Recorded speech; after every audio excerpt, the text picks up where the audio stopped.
10 seconds to make the point, make a clear point. If you've not made a clear point in 10, then you can talk over it, I would say. Fucking Juliet Etchingham over here.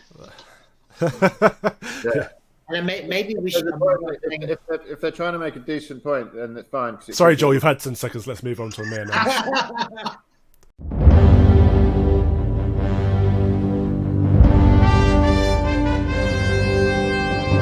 Hello and welcome to another episode of Political Dregs. I am Calvin Robinson. I am the former youth officer for Hampstead Conservative Association. Joining me today on the Political Dregs is Amir Sajady, former deputy chair of the Hammersmith Conservative Association. Hamish Hunter, former deputy chair political of Holborn St Pancras Conservative Association. And Joel Davidson, former deputy leader of the Conservative group on Brent Council. How are we doing, guys? Good evening. How's it going? Very well, thank you, Calvin.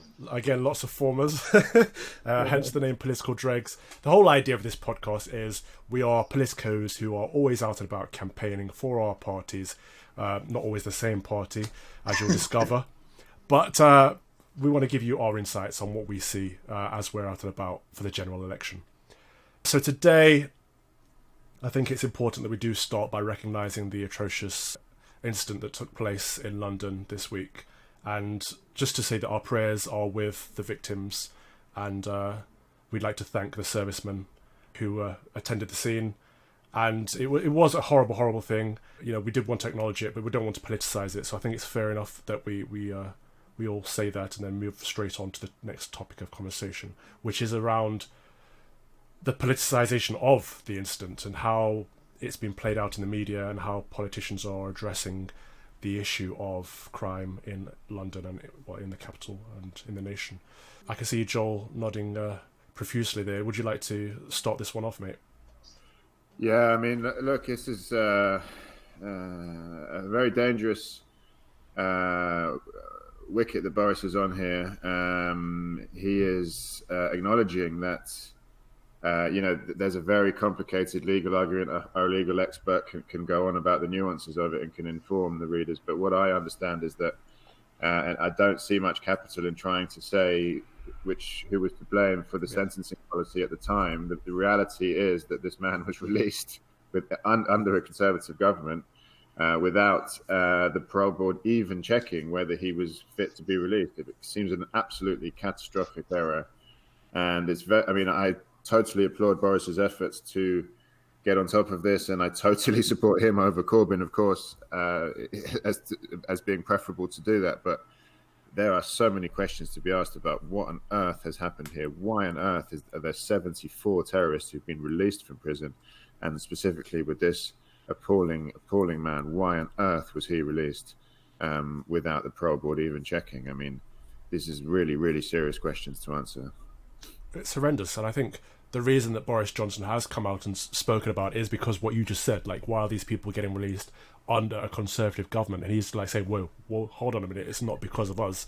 This is a law that was in place before we came into power. And he's saying that, but that's I'm sure there's been a long, very useful thread on this, and I know it's good that he's making the points, and I'm sure it doesn't. Yes, I'm sure it's correct that the Labour government did make this change and agreed to allow automatic release, but I'm not sure that it's that overwhelming overwhelmingly strong to then say that it's still Labour's fault somehow. I mean, why?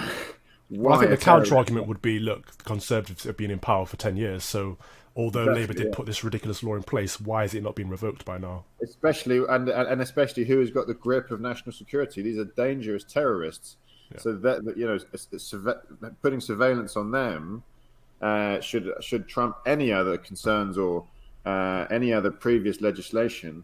And the reality is, he was allowed for some reason to give a license to go to London Bridge. I mean, even on a tactical level, what the hell was going on there?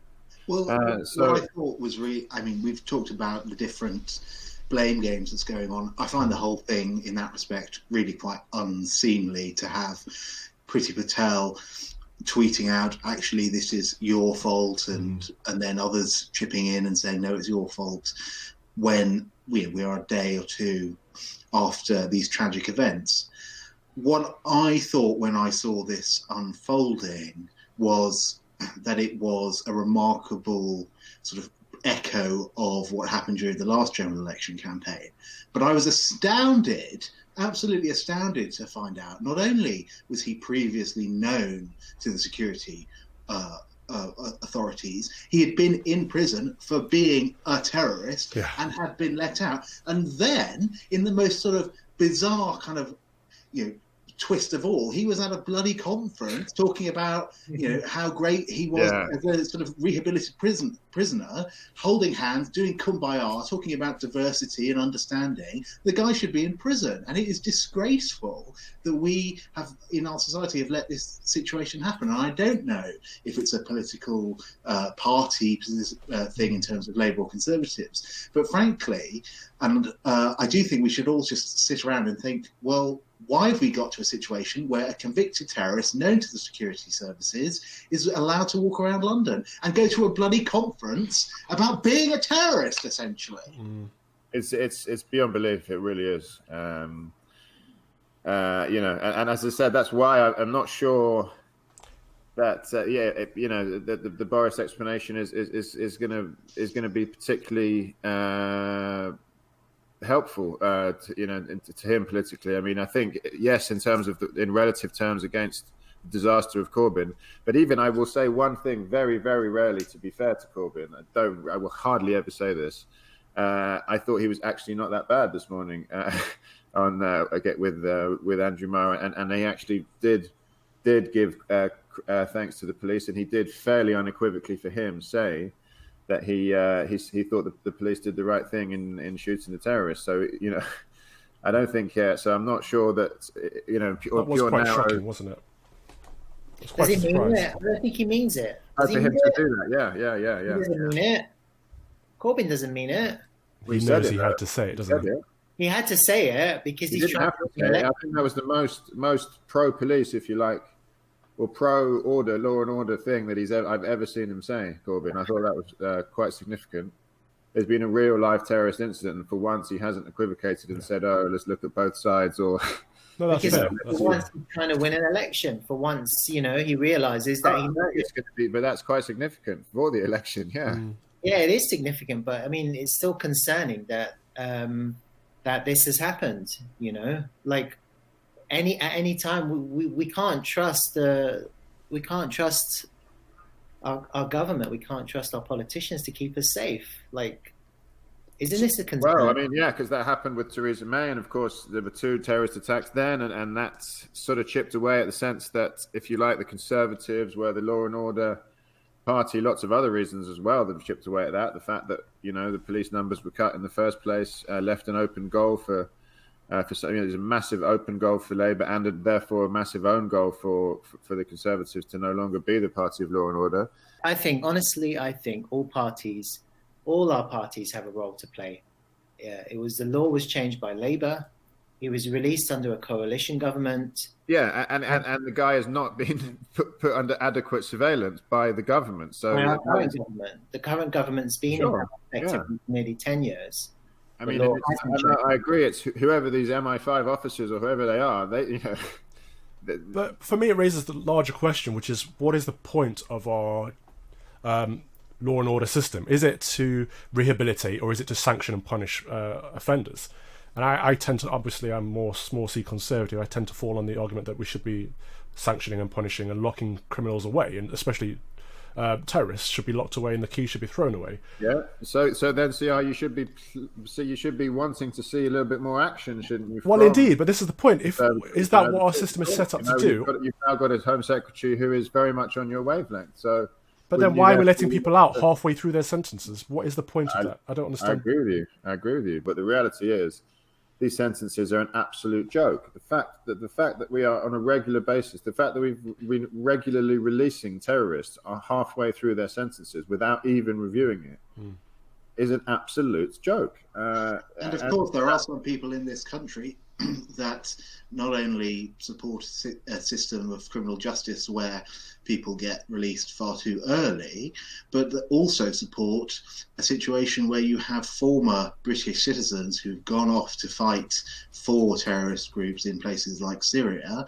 They support them coming back. And although I don't particularly think that Shamima Begum is going to be strapping on a fake suicide vest in the City of London anytime soon. A lot of people think that she should be welcomed back and presumably prosecuted. But I think we just need to be a bit more. We just need to be a little bit more serious and talk about these issues a bit more. We always seem to edge around the issue of Islamicist terrorism. We aren't actually dealing with it. And from what I've read in the weekend papers, all of the people who assessed this guy who was shot dead on London Bridge this weekend were very ready to believe that he wanted to be a British citizen and that he had been reformed. And I don't have any hard information about this, but it suggests to me that we're not actually looking at the deeper, more sort of fundamental problems with radical Islam, because we're scared to talk about it. I'm sorry. How high was the bar for these tests that he had to pass? Presumably, I mean, to say that to hoodwink these officials, I'd be very, very skeptical about how rigorous that. We had a fake suicide God. planned.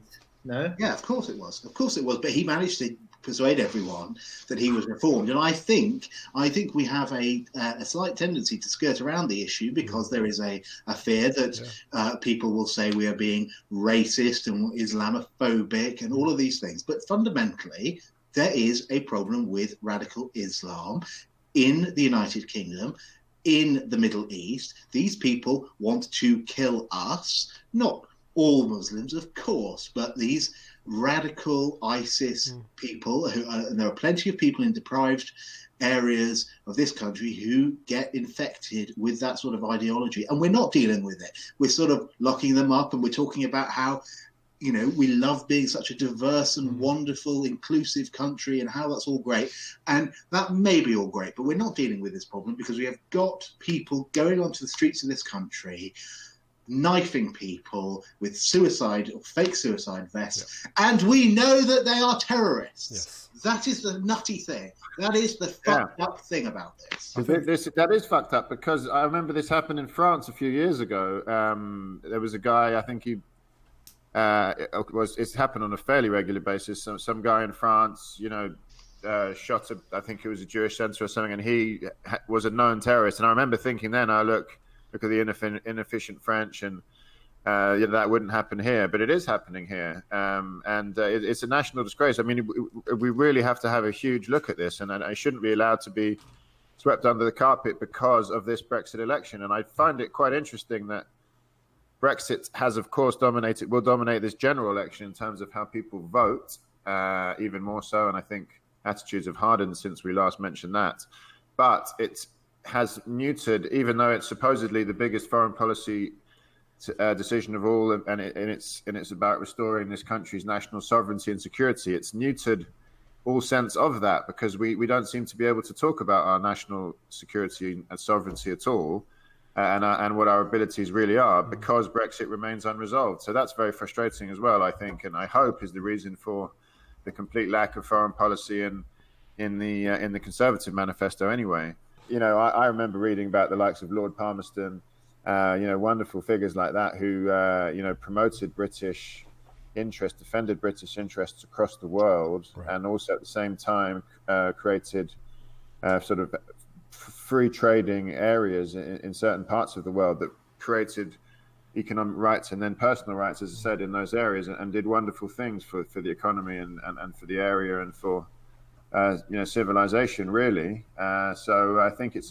So let's use that. Let's use that to get to the meat and veg of the problem, because obviously Hong Kong has economic rights, which has led to more democratic rights, and those democratic rights are gradually being faded away.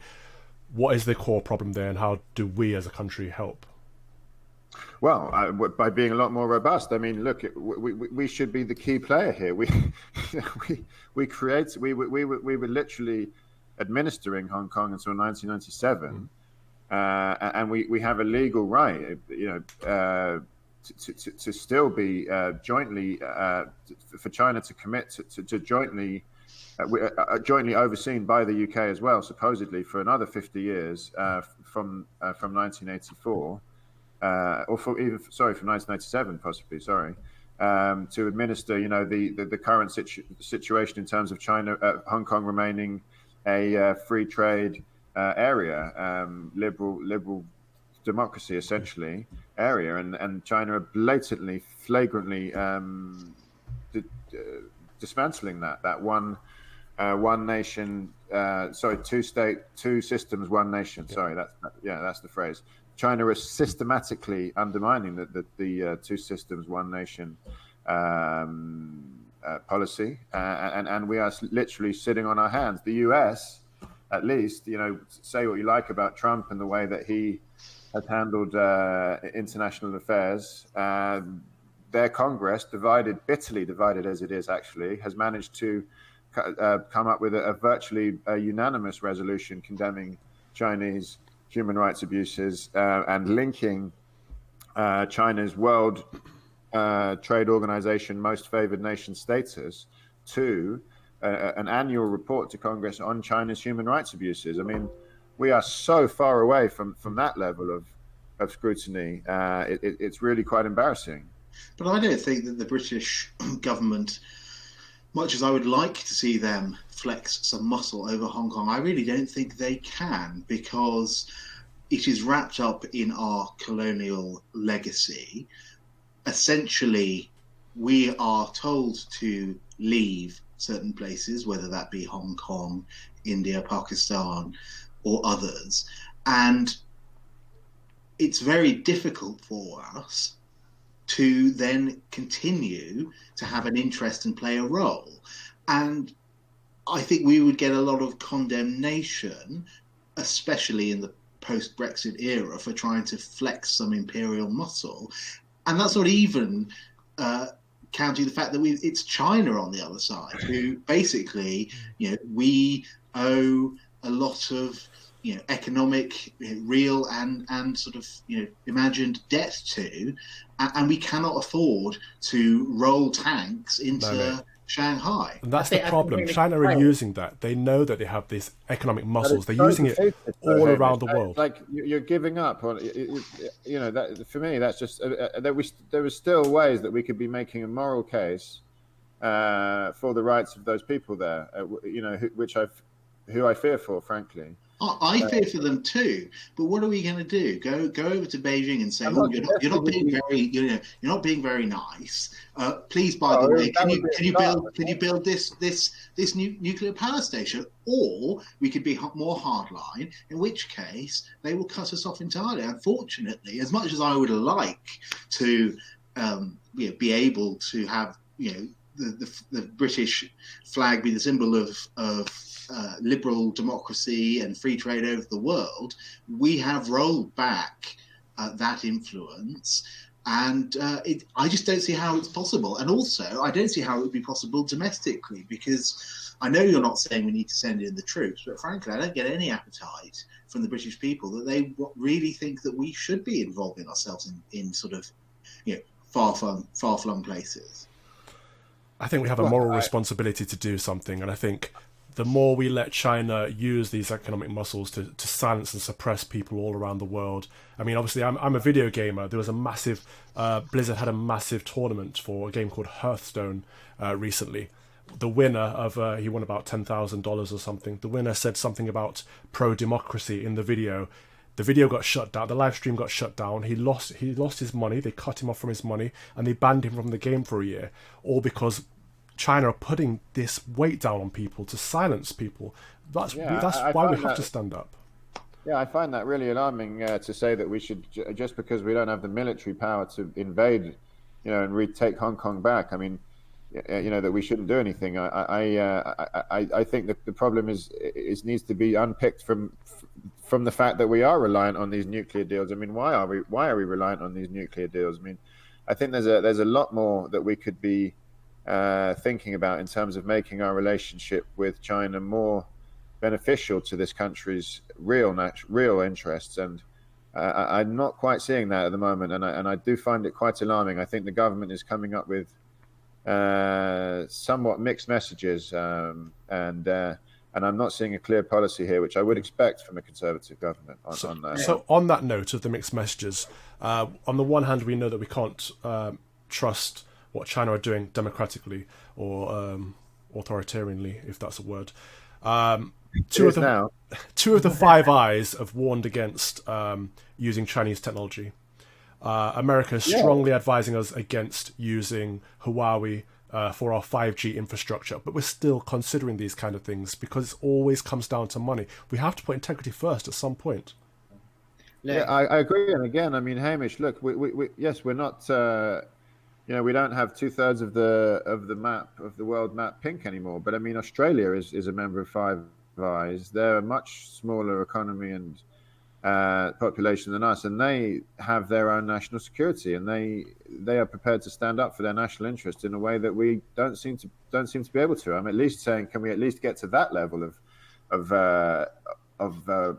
defending ourselves, defending our interest, and we don't even seem to be doing that. So, despite of course, Brexit supposedly unlocking that door, and it just doesn't seem to be happening. What you guys have to realize is that geopolitics in the world has changed quite significantly over the last 20, 30, 40 years. We can no longer function separately. We have to work together with other countries to come to some kind of consensus and get things done as big as a group. And that is why it was. What kind of group are you thinking about, Amir? Well, I think we have to work with the US, right? We have to have more influence in the UN. We have to use our allies, our alliances with NATO to get things done, and we must not neglect working with the European Union, whether we leave or whether we stay. Sure. Like a union, some kind of union. Whether we leave or whether we stay, it's extremely important that we remain as close as possible to the EU, because otherwise we are going to find ourselves in a lot of trouble in the future. We have Russia, we have China, we have the European Union, you have America, and then it's going to be little Britain stuck in the corner, and we can't do it alone. It's not possible anymore. And warfare has changed. It's no longer traditional conventional warfare. It's economic warfare, it's cyber warfare. But this is the thing that worries me, Amir, because, the CEO of Huawei, this Mr. Ren, was an officer of the People's Liberation Army. He, the people who are designing this technology, TikTok, for example, one of the most commonly downloaded, 800 million people have downloaded this mobile app, TikTok. All of these companies are working so closely with the CCP, and they're distributing this technology, whether it's apps, mobile phones, 5G networks, that we're all becoming reliant on Chinese systems. That's a problem. It is a massive problem. Right, that's been another episode of Political Dregs. Thank you very much to the viewers. Thank you to the commenters. Please remember to like, subscribe, and comment below. Goodbye from me, Calvin. Also, Joel, Hamish, and Amir. Goodbye. Bye. See you on the next one. Bye-bye. Good. I think that was good. That was a long show. Too long. It's too long. Yeah, but Calvin's going to cut it. I went to the gym, came back. There's always a bloody critic in the background. Can we get rid of the critics, please? Exactly. So long and boring. No one's ever said that to you, though, have they, Ali? They're always like, you're so thick. Excuse, I need to go and vomit. What? Go and vomit.